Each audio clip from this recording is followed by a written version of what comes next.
Assalamualaikum class. Hope so all of you will be fine. So today we will discuss about the chapter number 12, the introduction, basically the electrochemistry. Okay, ये हमारा chapter number 12 है और आज हम इसके कुछ basic concepts पे बात करेंगे, लाइक इलेक्ट्रोकेमिस्ट्री क्या है, उसमें होने वाली रिएक्शंस क्या हैं, ठीक है। इसके इंट्रोडक्शन पे थोड़ी सी बात होगी और oxidation and reduction reactions and what are redox reaction and इससे रिलेटेड कुछ टर्म्स होंगी। ओके, अगर आपको इस चैप्टर पे अच्छी ग्रिप चाहिए तो बेटा इन कॉन्सेप्ट्स का क्लियर होना बहुत ज़्यादा ज़रूरी है। Hope so all of you will have the concept about the oxidation and reduction in the matric class as well, but here we will discuss about some detail discussion on the oxidation and reduction. कुछ नई definitions add होंगी जिसपे पहले आपने उसके बारे में इतना ज़्यादा डिस्कस नहीं किया होगा, लेकिन वो डेफिनेशन यहाँ बहुत ज़्यादा इंपॉर्टेंट होगी। Okay, so let's start. First of all what is electrochemistry. So बेटा इलेक्ट्रोकेमिस्ट्री क्या है? It is actually a branch of chemistry, just like organic chemistry, inorganic chemistry, physical chemistries. आपने ब्रांचेस बहुत ज्यादा इसकी डिस्कस की थी। Electrochemistry is also a branch of chemistry. It is basically deal with the two types of energy, electrical energy and chemical energy, and interconversion is taken place in this. Okay, like इसमें आप electrical energy से chemical energy की conversion और chemical energy से electrical energy की conversion को क्या करते हैं, डिस्कस करते हैं, स्टडी करते हैं। ओके, इसको हम बोलते हैं इलेक्ट्रोकेमिस्ट्री। ओके, सो हम देख सकते हैं यहाँ बेटा आपके पास क्या आ जाता है, electrical energy and chemical energy, ये दो इसके पास टर्म आ जाती है इसमें हमारे पास।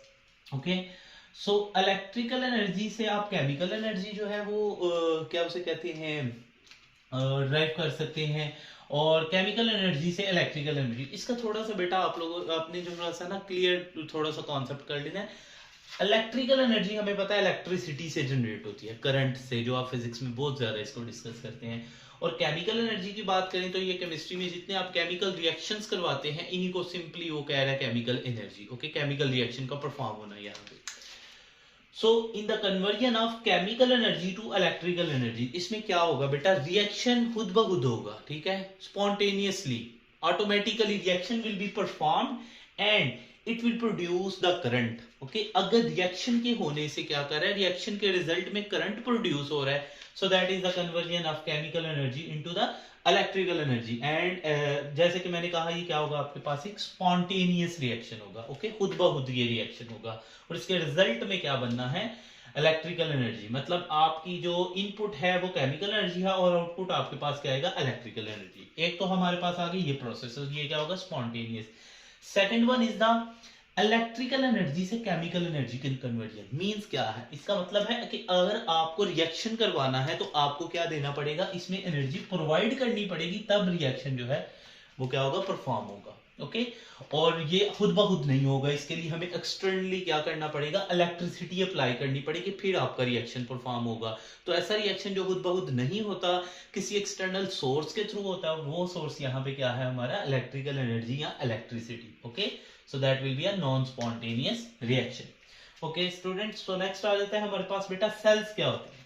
तो सेल आपके पास क्या आता है, वो डिवाइस जो ये फिनोमिना परफॉर्म करती है उसको सेल बोलते हैं। इस फिनोमिना का मतलब इलेक्ट्रिकल एनर्जी को केमिकल एनर्जी या केमिकल एनर्जी को इलेक्ट्रिकल एनर्जी में जो डिवाइस चेंज करती है उसको हम बोलते हैं cell. There are basically the two types of cell. Electrochemistry में आप दो टाइप ऑफ सेल, दो तरह के सेल्स को डिस्कस करेंगे। एक आपके पास आ जाएगा बेटा गैल्वेनिक सेल और एक आ जाएगा इलेक्ट्रोलाइटिक सेल। ये आपके पास जो केमिकल एनर्जी से इलेक्ट्रिकल एनर्जी है, ये आपके पास क्या आता है, galvanic cell. Okay, galvanic cell convert the chemical energy into the electrical energy. Okay, the second one is the electrolytic cell. बेटा देखिए ये आप कैसे याद रखते हैं, सम टाइम बच्चे कहते हैं ये साल मिक्सअप हो जाता है कि वो इसको क्या बोल देते हैं, इसको बोल देते हैं गैल्वेनिक और इसको इसको बोल देते हैं इलेक्ट्रोलाइटिक और इसको बोल देते हैं गैल्वेनिक सेल। ओके, सो आप इस कंफ्यूजन को कैसे क्लियर कर सकते हैं, एक ट्रिक है। देखें, स्टार्ट में अगर आ रहा है इलेक्ट्रिकल एनर्जी और उसको कन्वर्ट कर रहा है केमिकल एनर्जी, तो स्टार्ट कहां से हो रहा है आपका, ई का, तो समझ लीजिए कौन सा होगा, इलेक्ट्रोलाइटिक सेल होगा।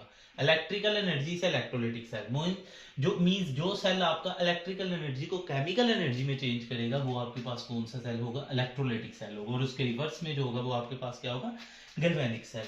गैल्वेनिक सेल में स्पॉन्टेनियस रिएक्शन होता है, इलेक्ट्रोलाइटिक सेल में नॉन स्पॉन्टेनियस रिएक्शन होता है। ये तो हमने बेसिक बात कर ली इलेक्ट्रोकेमिस्ट्री और इससे रिलेटेड कुछ terms, chemical energy, electrical energy की कन्वर्जन और उसकी डिवाइस के ऊपर हमने बात की।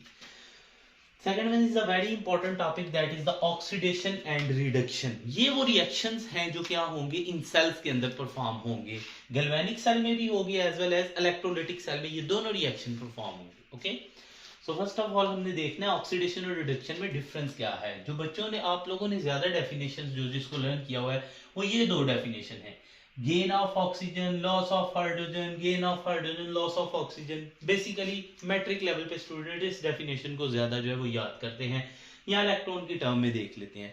लेकिन यहाँ जो दो इंपॉर्टेंट डेफिनेशन में हाइड्रोजन ऑक्सीजन वाली इंपॉर्टेंट है, लेकिन ज्यादा इंपॉर्टेंट डेफिनेशन फर्स्ट टू है आपकी, oxidation number, okay, and second one is the electron. Okay sorry students, यहाँ आपका ऑक्सीडेशन स्टेट नहीं, ऑक्सीडेशन नंबर होगा। ओके, ऑक्सीडेशन नंबर, इसको भी थोड़ा सा एक्सप्लेन करेंगे नेक्स्ट लेक्चर में। So first definition is the increase in the oxidation number. अगर केमिकल रिएक्शन के रिजल्ट में किसी सब्सटेंस का ऑक्सीडेशन नंबर इंक्रीज हो रहा है तो ये ऑक्सीडेशन है, और रिडक्शन का मतलब है ऑक्सीडेशन नंबर का कम हो जाना। आपको स्टूडेंट्स पता है रिडक्शन कहते हैं कमी को, कम हो जाना। किस चीज का कम होना, तो आपने ये याद रखना है ऑक्सीडेशन नंबर में जो कमी आती है उसको हम क्या बोलते हैं, रिडक्शन। ओके, सो इसके रिवर्स में क्या होगा, increase in the oxidation number and that will be the oxidation. अब स्टूडेंट्स हम देखें, सिंपल आपके पास क्या है कि ऑक्सीडेशन नंबर क्या है। आप डिफरेंट एलिमेंट्स को स्टडी करते हैं, ठीक है, डिफरेंट कंपाउंड्स को स्टडी करते हैं, मॉलिक्यूल्स को स्टडी करते हैं। मॉलिक्यूल्स में एलिमेंट्स होते हैं, उसके ऊपर चार्जेस को तो आप लोगों ने देखा होगा। जैसे हमें पता है कि सपोज हम फॉर एग्जांपल हमारे पास आ जाता है स्टूडेंट्स सोडियम क्लोराइड, स्टूडेंट्स बात करते हैं सोडियम क्लोराइड, और स्टूडेंट्स आप लोगों को ये पता होगा ये ज्यादा इलेक्ट्रोनेगेटिव है तो it will have -1 charge and sodium will have +1 charge. और हम कहते हैं फर्स्ट ग्रुप से बिलोंग करता है, वो इलेक्ट्रॉन देने की एबिलिटी है, +1 चार्ज रखता है, ये -1, जिसकी वजह से ओवरऑल ये क्या आपके पास कंपाउंड न्यूट्रल है। तो रिमेंबर दैट ये जो आप अपेरेंट चार्ज शो करते हैं ना किसी भी मॉलिक्यूल के अंदर एटम्स के ऊपर, इसको हम बोलते हैं ये क्या है, ऑक्सीडेशन नंबर। तो ऐसा रिएक्शन जिसमें किसी एलिमेंट का ऑक्सीडेशन नंबर इंक्रीज हो दैट इज द ऑक्सीडेशन, और अगर डिक्रीज हो तो reduction. Okay, second term electron की टर्म में लेते हैं। ओके स्टूडेंट, बेटा मुझे बताएं, जब कोई भी चीज इलेक्ट्रॉन को गेन करती है तो उसके ऊपर क्या होता है, उसके ऊपर जो चार्ज है वो डिक्रीज होता है या इंक्रीज होता है। एग्जांपल देख लेते हैं। बेटा देखें, सोडियम है आपके पास, सोडियम क्या करेगा, सोडियम आपके पास करता है इलेक्ट्रॉन लॉस करता है। इसमें से आपको पता है जब इलेक्ट्रॉन लॉस होता है तो ये क्या बन जाता है आपके पास, कैटायन। अब देखिए यहां ये अपनी फ्री स्टेट में तो इसके ऊपर कोई चार्ज नहीं होता, जीरो। सो अब क्या हो गया, +1 इलेक्ट्रॉन के ऊपर, क्योंकि नेगेटिव चार्ज होता है तो जब भी इलेक्ट्रॉन निकलेगा तो आपकी ऑक्सीडेशन नंबर क्या होगा, इंक्रीज होगा। ओके, सो इलेक्ट्रॉन का निकलना मतलब नेगेटिव चार्ज का निकलना उसके ऑक्सीडेशन नंबर को इंक्रीज कर देता है। So that is why the loss of electron is the oxidation. और अगर कोई चीज इलेक्ट्रॉन को गेन करती है तो रिमेंबर दैट उसका ऑक्सीडेशन नंबर डिक्रीज होता है। जैसे हमारे पास आ जाता है स्टूडेंट्स क्लोरीन, ओके, से Cl2, और ये 2 इलेक्ट्रॉन्स को क्या करता है, गेन करता है, और इसका ऑक्सीडेशन आपको पता है, इसकी सॉरी रिडक्शन हो रही है, Cl नेगेटिव -1। यहाँ पे इसका ऑक्सीडेशन नंबर 0 है, यहाँ क्या हो गया, -1। तो क्या किया उसने, इलेक्ट्रॉन को गेन करने से उसके ऊपर क्योंकि इलेक्ट्रॉनिक क्लाउड बढ़ जाता है, नेगेटिव चार्ज बढ़ता है, नेगेटिव चार्ज के बढ़ने से एक्चुअली क्या होता है कि उसका ऑक्सीडेशन नंबर डिक्रीज हो जाता है। So that will be called as the reduction. Third definition is the loss of hydrogen and the gain of hydrogen. Students ठीक है, जिस एलिमेंट जो हाइड्रोजन जिस एलिमेंट के साथ आके कंबाइन होता है, क्योंकि हाइड्रोजन मेनली किस फॉर्म में एग्जिस्ट करता है, +1। इसका एक केस है जिसमें ये -1 में भी एग्जिस्ट करता है, वो हम आगे डिस्कस करेंगे जब ऑक्सीडेशन नंबर के कुछ रूल्स को डिस्कस करेंगे। सो अभी तक स्टूडेंट्स हम ये देखते हैं कि इसके ऊपर होता है +1 चार्ज। अब अगर किसी एलिमेंट के साथ आके ये कंबाइन होगा तो क्या कर देगा, अब हम देखते हैं। जैसे हमारे पास सपोज करें Cl- है, ठीक है स्टूडेंट्स, ये -1 था, ठीक है। यहां सपोज करें आपके पास क्या था, Cl2 था, इसके साथ आके हाइड्रोजन ने कंबाइन किया, सपोज करें। यहां इसका ऑक्सीडेशन नंबर क्या है, 0। हाइड्रोजन को छोड़ दें, हाइड्रोजन को तो हम एज अ पैरामीटर ले रहे हैं ना। तो अब देखिए मेरे पास बेटा एज अ रिजल्ट क्या बनेगा, हमारे पास बन जाएगा HCl। ओके, अब देखिए यहां इसका ऑक्सीडेशन नंबर क्या था, 0, लेकिन यहां क्या हो गया, -1। तो किसके रिजल्ट की वजह से, हाइड्रोजन ऐड होंगे, हाइड्रोजन एक्चुअली कैरी करता है प्लस ऑक्सीडेशन स्टेट, तो जब ये किसी चीज में ऐड होगा तो उसकी ऑक्सीडेशन नंबर को क्या कर देगा, सॉरी डिक्रीज कर देगा, स्टेट नहीं नंबर, ऑक्सीडेशन नंबर को उसके डिक्रीज कर देगा। इसलिए इलेक्ट्रॉन हाइड्रोजन का आना उस एलिमेंट के ऑक्सीडेशन नंबर को डिक्रीज करता है, so that is the reduction. और जब हाइड्रोजन निकलेगा, जैसे आपके पास HCl है, HCl में से हाइड्रोजन निकाले तो दोबारा वो Cl जीरो बन जाएगा -1 से, so that will be called as the oxidation. Okay अगर बेटा कोई चीज इलेक्ट्रॉन ऑक्सीजन को गेन करती है तो उसकी क्या हो जाती है, ऑक्सीडेशन हो जाती है। इसके रिवर्स केस है, क्योंकि ये इसकी ऑक्सीडेशन नंबर +1 होता है तो इसका -2 होता है। अब देखे ना, कोई चीज अगर क्या करती है, इसको गेन करती है, ऑक्सीजन को गेन करती है, तो एक्चुअली ऑक्सीजन है इलेक्ट्रोनेगेटिव, ये उससे इलेक्ट्रॉन क्या करता है, अपनी तरफ खींच लेता है, तो उसको क्या कर देता है, ऑक्सीडाइज, उसमें से इलेक्ट्रॉन खींचेगा, ऑलमोस्ट लॉस ही कह ले, प्रॉपर्ली लॉस नहीं होगा, लेकिन उससे इलेक्ट्रॉन क्या करेगा, विदड्रॉ करेगा, तो उसकी ऑक्सीडेशन नंबर को क्या कर देगा, इंक्रीज कर देगा। सो that is why the gain of oxygen is called oxidation and the loss of oxygen is called reduction. ये आपके पास मैंने सिंपल सी 2 एग्जांपल्स दी हैं, ये तो सब स्टूडेंट्स को आती होंगी। सो क्या करता है, सोडियम आपको पता है एक मेटल है, metal have the ability to lose the electron because they are loosely held. Okay, जो वैलेंस इलेक्ट्रॉन होता है वो मेटल्स में हम डिस्कस करेंगे। तो बेटा देखिए, सोडियम ने इलेक्ट्रॉन को क्या किया, लूज किया। यहाँ इसकी ऑक्सीडेशन स्टेट हमारे पास क्या है, ऑक्सीडेशन नंबर सॉरी यहाँ पे 0 है, क्यों, ये अपनी फ्री स्टेट में, ये रूल्स में नेक्स्ट लेक्चर में डिस्कस करूंगा, तो ये चीजें ज्यादा क्लियर होंगी। ओके, सो इसका ऑक्सीडेशन नंबर क्या बन गया, +1। अब स्टूडेंट्स यहाँ से यहाँ जाते हुए देखिए, 2 डेफिनेशन आपकी जो है ना वो सेटिस्फाई हो गई। Definition number 1, oxidation number is increase, definition number 2, loss of electron. तो दोनों तरह से देखिए क्या हुआ है हमारे पास, ऑक्सीडेशन। अब ना तो इसमें हाइड्रोजन है ना ऑक्सीजन है, अगर सिर्फ हाइड्रोजन ऑक्सीजन वाली डेफिनेशन याद करेंगे तो फिर तो हम ऑक्सीडेशन रिडक्शन को प्रॉपर्ली डिस्कस नहीं कर सकते, तो इसलिए आपको चारों डेफिनेशन आनी चाहिए इस चैप्टर में, क्योंकि कुछ में हाइड्रोजन ऑक्सीजन वाला केस भी आएगा। इस केस में स्टूडेंट आप देखें तो क्लोरीन ने क्या किया है, क्लोराइड आयन है ये आपके पास, इन्होंने 2 इलेक्ट्रॉन्स को लूज किया और क्लोरीन गैस में कन्वर्ट हो गई। ये आपके पास क्या आती है इधर 0, -1 से स्टूडेंट 0। आपको पता है ये क्या हो गई है, ऑक्सीडेशन स्टेट बड़ी है कि कम हो गई है आपके पास। सॉरी स्टूडेंट्स, ये थोड़ी सी एग्जांपल जो है ना मुझसे रिवर्स हो गई है। एक्चुअली होता क्या है कि क्लोरीन जो है उसके पास एबिलिटी है इलेक्ट्रॉन्स को गेन करने की। Okay, so that will gain 2 electron and convert into the chloride ion।